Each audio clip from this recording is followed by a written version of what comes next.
Hi everybody, welcome back to Read and Reread. I'm Angelia and today I'm going to do the Christmas Carol book tag. Now this tag has apparently been around for years, but I have not been around for years on BookTube, so I've never done any of these Christmas themed tags.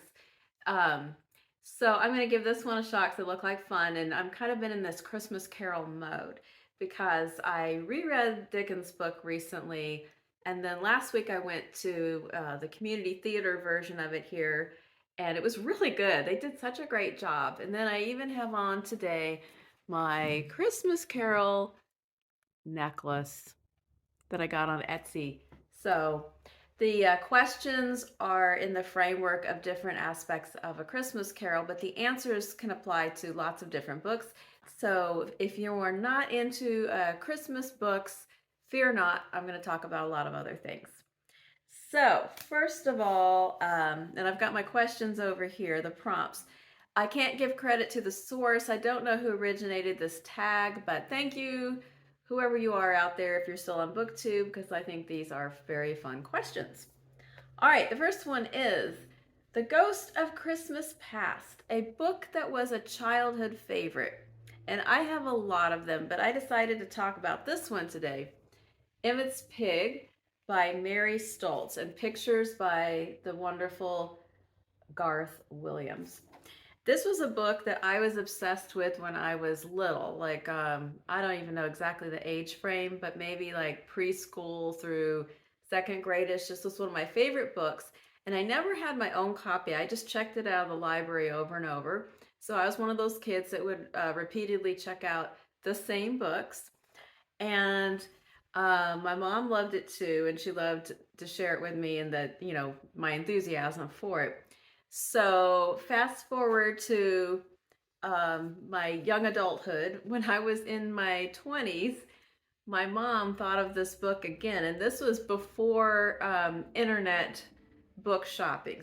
But that did not satisfy my mother. She went to the public library, talked them into withdrawing this copy by making a donation to the Friends of the Library, and then she gave it to me for Christmas as just sort of a fun, nostalgia gift.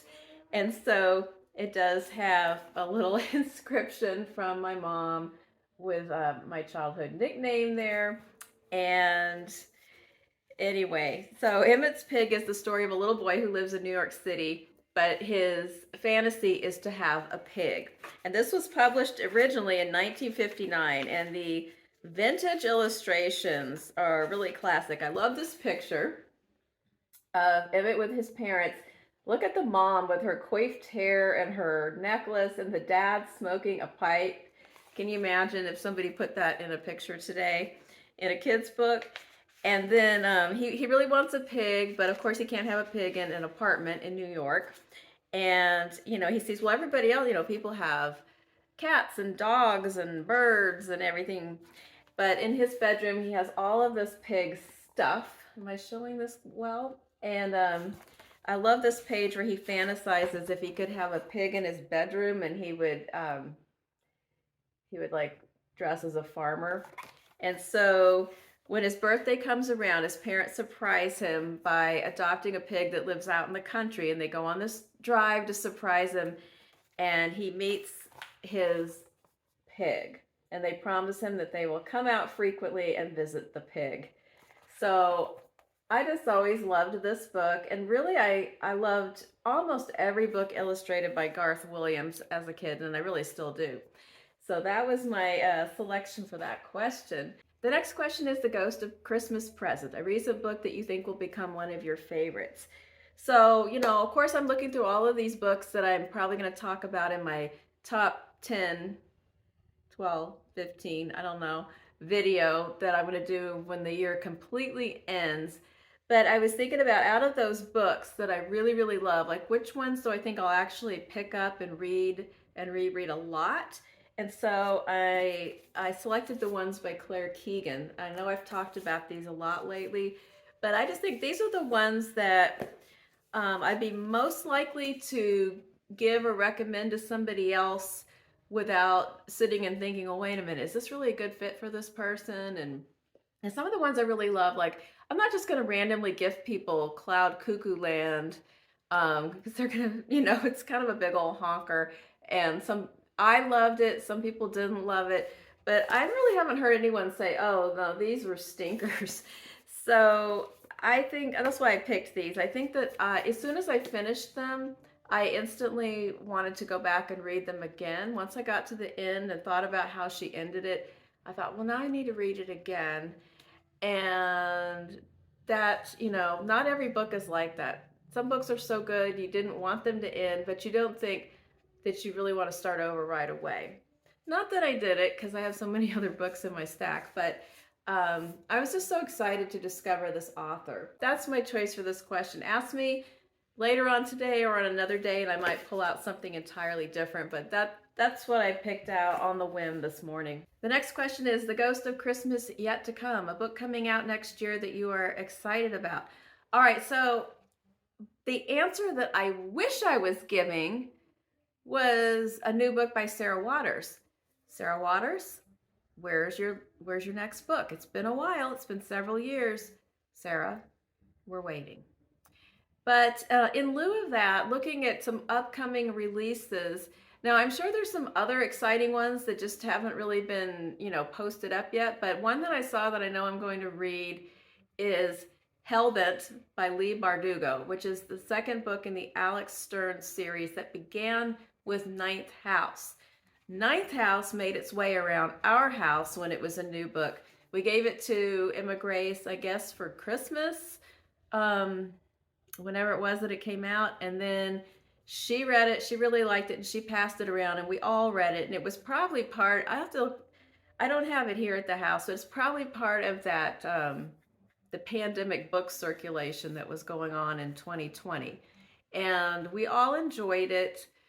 It was good, escapist fun. It is about a young, and what video? I talked about it in my ghost video. It's about a young woman who is selected to attend Harvard. She is the only survivor of a crime. And then in the hospital, somebody appears and tells her that due to her interesting circumstances, she's been selected for this special scholarship. And so without a particularly strong academic background or anything else, she gets to go to Harvard. And she is extremely bright despite her troubled youth. But she finds out that she's really been selected for a specific reason and a specific talent that she has for being able to see ghosts. And her job, in exchange for this scholarship, is to find out what is going on in some of these secret societies of Harvard to see if rules are being broken in regards to the use of black magic.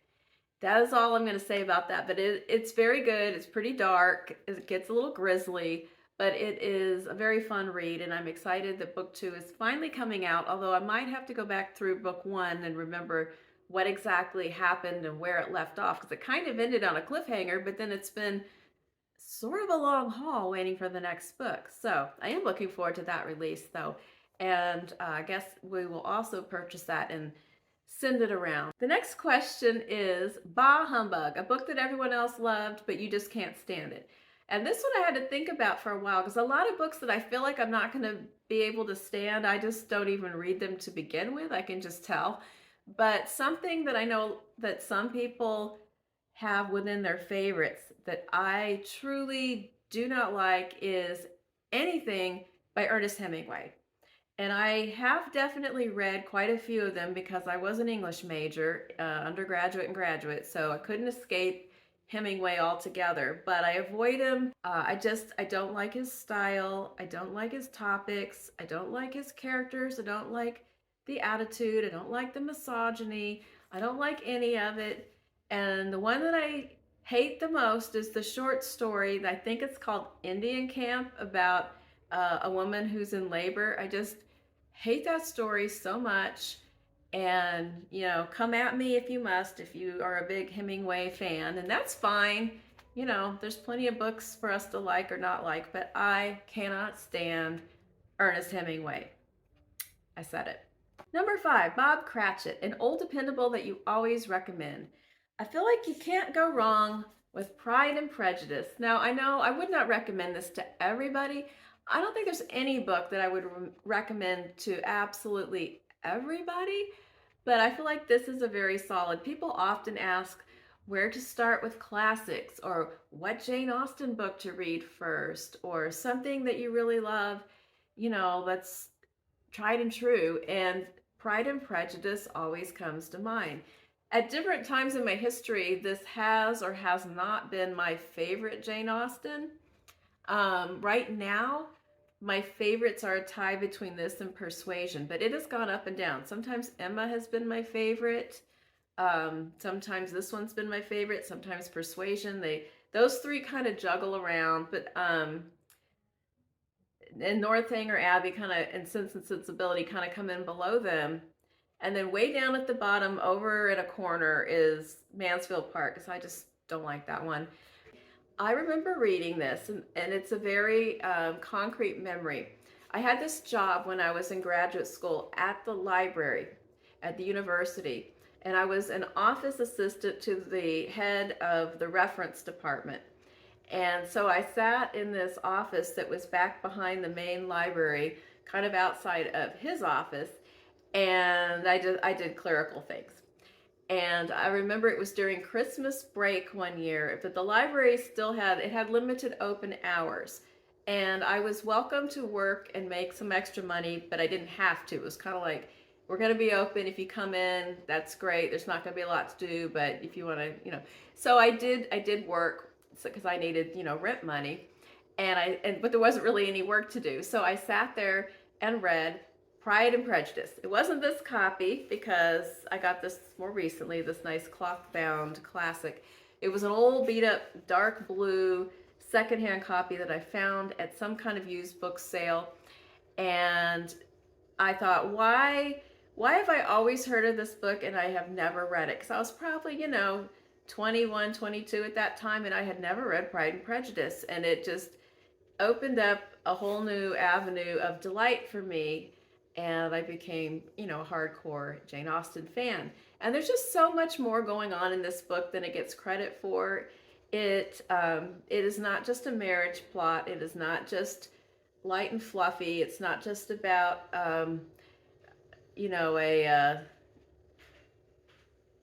enemies to lovers relationship. There's just so many more layers to this book. Question 6, Tiny Tim, an underhyped book that you think deserves more love. Well, this is a book that is going to be on my top 10 list as well, but I didn't hear many people talking about it this year. And that is Sleepwalk by Dan Shawn. And in fact, he's kind of like an underlier every year. Every time he comes out with a book, it gets great reviews, and I don't hear a lot of widespread conversation. So this book came out earlier this year. It was probably the only book this year that we actually had pre-ordered, so that it came like the second that it was going to be released. So this is about a middle-aged guy named Will Bear, whose job is kind of sketchy. He works for some sort of nefarious company where he just basically does the jobs that they ask him to do. And that might be delivering of goods, delivering of people. He lives completely off the grid. He has like a 9 million burner phones and a bunch of aliases.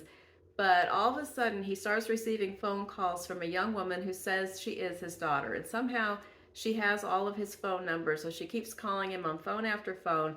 And while part of him knows he should just throw all those out and not get drawn into this, he is very intrigued, mainly because when she laughs, it sounds just like his mother. So he feels like there might be a thread of credibility to her claims. And so he begins to engage with her while at the same time trying to continue to carry out some of the jobs he's supposed to be doing. And it just gets very convoluted, very strange, and it's a little bit dystopian. It's funny, it's dark, it's violent at times, and I just love it. So I highly recommend this book to people who like weird stuff, and it's not warm and fuzzy. So that's my very fast synopsis of that book. Question 7 is, today, why it's Christmas Day? What's a book that always gets you in the mood for Christmas? besides A Christmas Carol? Well, I'm going to go with the assorted picture books, Christmas picture books that my family enjoys. And this is just a few of them, but some of our all-time favorites. And as I have mentioned many a time, I'm a retired school librarian, so I always had fun pulling out all of the Christmas related books and making displays all over the place, as well as other winter holidays. And so I had access to a lot of good books, but these are some from my house that the three of us, love the most, and we read every year, even though all of us are grown up now. And a few of them are The Sweet Smell of Christmas, which doesn't have any smells left anymore. It's about a little bear family, and along the way there's a bunch of scratch and sniff Christmas smells, but we've gone through 2 or 3 copies of this book because we always wear out the smells. So this one looks pretty good, but the smells are gone. Then another one that we always love is Santa Claus, the world's #1 toy expert, with the illustrations by the marvelous Marla Frazee. And in this book, we find out how Santa manages to pull off knowing what is just the right gift for every person. We see his extensive warehouse of toys and find out that he spends all year having a good old time trying everything out. And it's just a super cute book it's the illustrations that really make it. So we love Santa Claus, the world's #1 toy expert. We also love the old classic, The Bears Christmas. This is the Berenstein Bears before they became weird, preachy, and always and wordy. But in this one, little bear gets a sled, a skate, and some skis, and his father attempts to teach him how to use them all, even though he doesn't know how to do anything. And my favorite illustration is when he, after he falls through the ice skating, his son rescues him, and he's frozen in the shape of the figure 8 he was attempting to do. So it's completely over the top. Very spare text in rhyme, super funny. And then finally, a little gem, Morris's Disappearing Bag by Rosemary Wells. Have you ever read this book? This is just a charming little classic. It is about a bear family. I mean, what am I saying? It's about a rabbit family. And Morris is the smallest one. So his brothers and sisters all get these various exciting gifts, and he gets a little teddy bear. And he's very happy with his bear, but he's upset that his older siblings will not let him play with their things. And they're not really interested in the bear because they're older. Then he discovers a bag that when you climb inside, you disappear. And he hides in the bag and comes out when everyone else goes around looking for him, and then he plays with all of their stuff. So again, I guess we skew towards the funny ones, but those are some of the ones that always get me in the mood. The final question is the Muppet Christmas Carol, your favorite film adaptation of a book. Well, I do have a few. It's like every time a book I really love, I hear there's going to be a film. My first feeling is excitement, and then followed very quickly by trepidation, because there's been so many disappointing renditions, and I am the queen of sitting there and picking out all the things where they changed it up, took characters in or out, left something out. I mean, I just cannot let it be. But a couple of the ones that I really do think they did a good job with were the 1995 version of Pride and Prejudice. I feel like they got the spirit of that. It was well cast. Mr. Collins is hilariously awful. Darcy is suitably, painfully socially awkward. He doesn't come across as just a giant jerk, but we kind of understand how this is happening. Lizzie is great. Her mother is excruciating. I mean, I just think they did a really good job with that.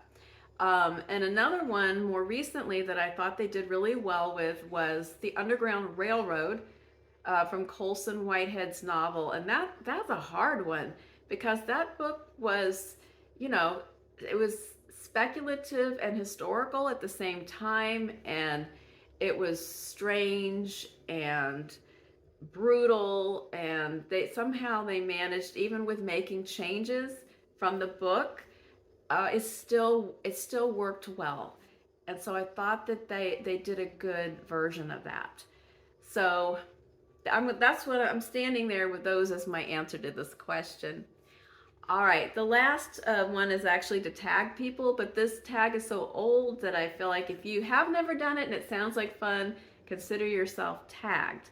Otherwise, let me know how you feel about my answers, if you have a different answer.